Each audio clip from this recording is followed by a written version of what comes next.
விளக்கம். அதிகாரம் 55 செங்கோன்மை.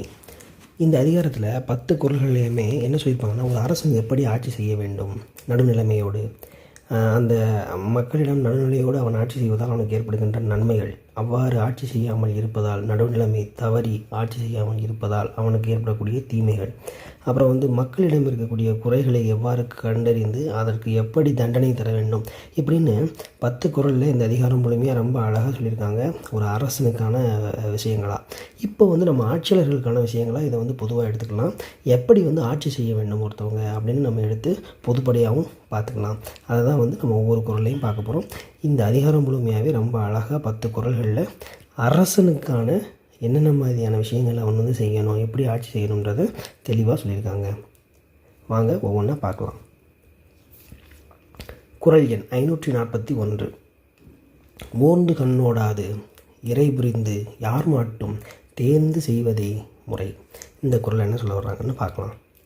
ஓர்ந்து கண், அதாவது ஆராய்ந்து, ஒருவனை ஆராய்ந்து, நோடாது, அதாவது தாட்சண்யம் காட்டாது. கண்ணோடாதுன்னா என்னென்னா, ஓர்ந்துன்னா ஆராய்ந்து, கண்ணோடாதுன்னா தயவு தாட்சண்யம் காட்டாது. ஒருவனை பற்றி ஆராய்ந்து தயவு தாட்சண்யம் காட்டாது. அவன் நமக்கு பகைவனா நண்பனா உறவினரா என்று பாராது.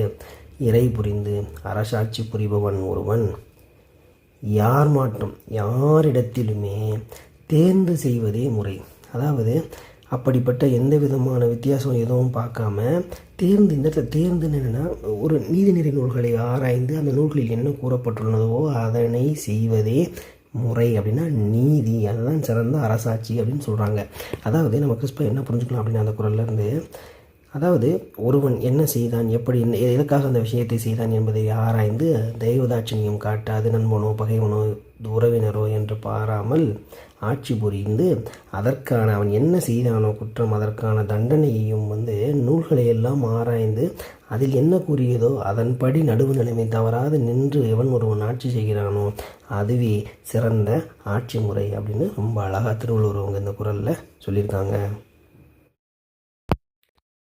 குறள் விளக்கம். குடிமக்களின் குற்றத்தை ஆய்ந்து தயவு தாட்சண்யம் காட்டாது நடுநிலையோடு நூல்வழி ஆராய்ந்து நின்று அந்த குற்றத்திற்கு ஏற்ற தண்டனையை அவருக்கு வழங்குவதே நேர்மையான ஆட்சி. நன்றி. நாளைக்கு அடுத்த குறளில் சந்திக்கலாம்.